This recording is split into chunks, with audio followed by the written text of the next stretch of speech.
আসসালামু আলাইকুম, আমি doctor Farhana Farooq Shimu, lecturer trauma maths.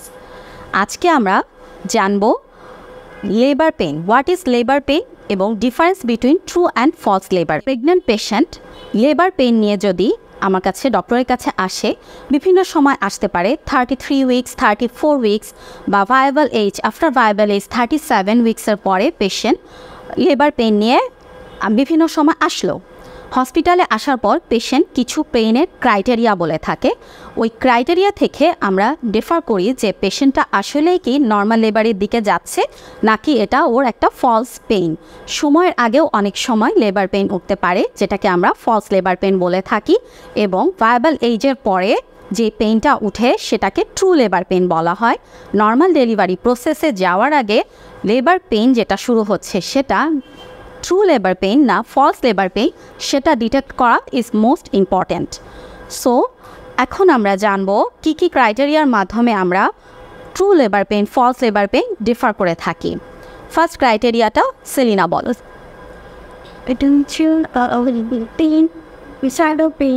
আচ্ছা, what are the site of pain? False labour পেইনের ক্ষেত্রে সাইটটা সাধারণত কোথায় থাকে? আচ্ছা, পেট এবং পিছনে, তলপেট এবং পিছনে সীমাবদ্ধ থাকে পেইনটা। এবং ট্রু লেবার পেইনের ক্ষেত্রে পেইনটা অ্যাবডোমেনে শুরু হয়ে নিচের দিকে লয়েন এবং থাইতে ছড়িয়ে যাবে পেইনটা।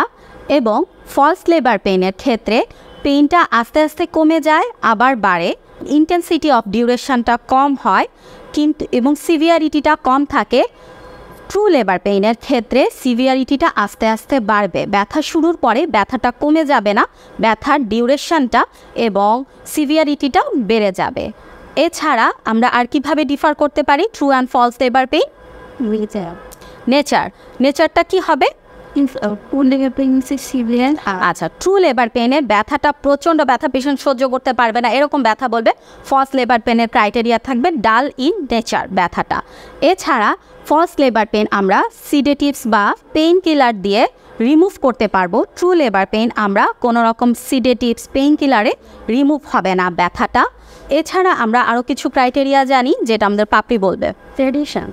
Radiation is the most common. False labour পেইনে পেইনটা এক জায়গায় সারাউন্ডেড থাকবে, কোথাও রেডিয়েট করবে না। ট্রু লেবার পেইনের ক্ষেত্রে পেইনটা আমাদের থায়ের মাসেলের দিকে রেডিয়েট করতে থাকবে এবং গ্রয়েনের দিকে রেডিয়েট করতে থাকবে। এছাড়া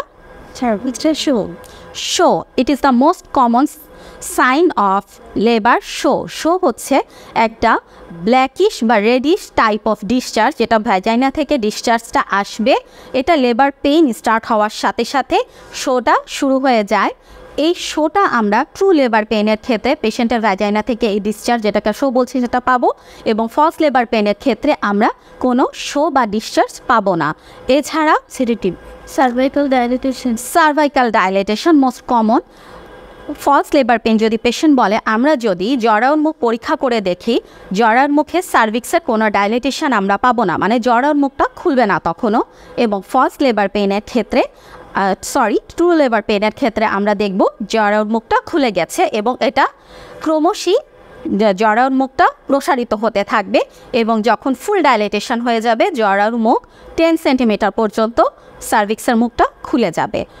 তো এইসব ক্রাইটেরিয়া দিয়ে আমরা পেশেন্টকে ডিফার করতে পারি যে কোনটা ট্রু লেবার পেইনের পেশেন্ট এবং কোনটা ফলস লেবার পেইনের পেশেন্ট।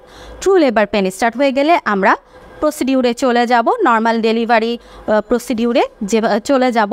আমরা নেক্সট ক্লাসে কিভাবে management of second stage of labour করতে হয় এবং পরবর্তী থার্ড স্টেজ অফ লেবার ম্যানেজমেন্টটা নিয়ে বিস্তারিত আলোচনা করব। আজকে এই পর্যন্ত, নেক্সট ক্লাসে দেখা হবে। Thank you.